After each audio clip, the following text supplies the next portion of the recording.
Želovce to bola taká usporiadanejšia obec a ten Dorčan to bolo nejaké voľnejšie, nejaké majere a tak. Tá rovná plocha, čo vidíme, to bolo zátopové územie Krtického potoka. Miestami dosiahlo šírku až 600-700 metrov. Na tomto kopci boli Želovce a aj Dorčaň. A medzi nimi viedla cesta. Hranica medzi tureckou oblasťou, volajú to Porta, a Habsburgovcami bol Ipel. Turci prišli rabovať. Želovčania si nechceli nechať odviesť všetko, čo bolo ich živobytím, teda majetok, statok, a postavili sa im, ale prehrali. A Turci pozabíjali všetkých Želovčanov, zachránili sa len deti a ženy, ktoré boli skryté v nejakom lese. A vtedy sa Želovčania rozhodli prejsť na druhú stranu Krtického potoka. Musím ešte povedať, že Krtický potok netiekol tam, kde dneska. Viete si predstaviť cintorín. Ten cintorín tečie potok. Na oboch stranách toho malého potoka si vtedy Želovčania postavili nejaké primitívne obydlia.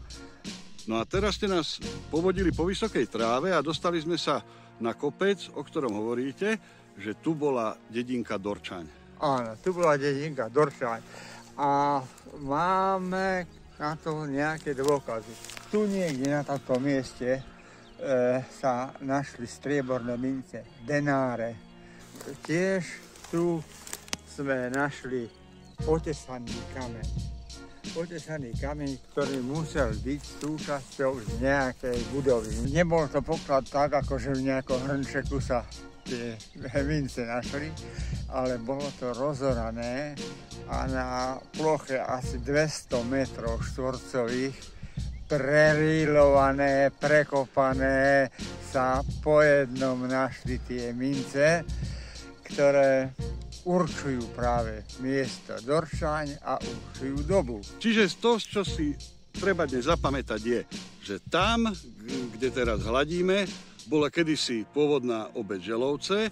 Tu na tomto kopci bola už dnes neexistujúca obec Dorčaň a po tureckých výjazdoch utekali Želovčania tam do toho zátopového územia. Za Krtický potok.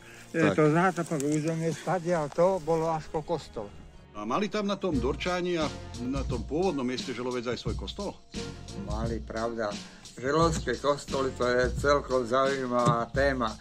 V Dorčáni bol kostol, ktorý bol zasvetený na svätého Andreja a Benedika.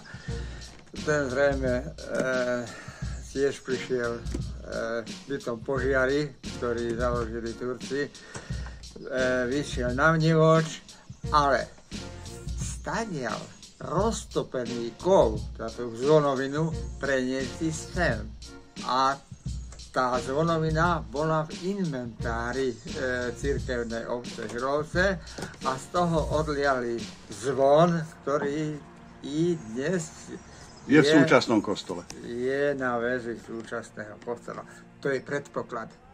Istotu nemám, ale je ako dobrý predpoklad, že je to tak.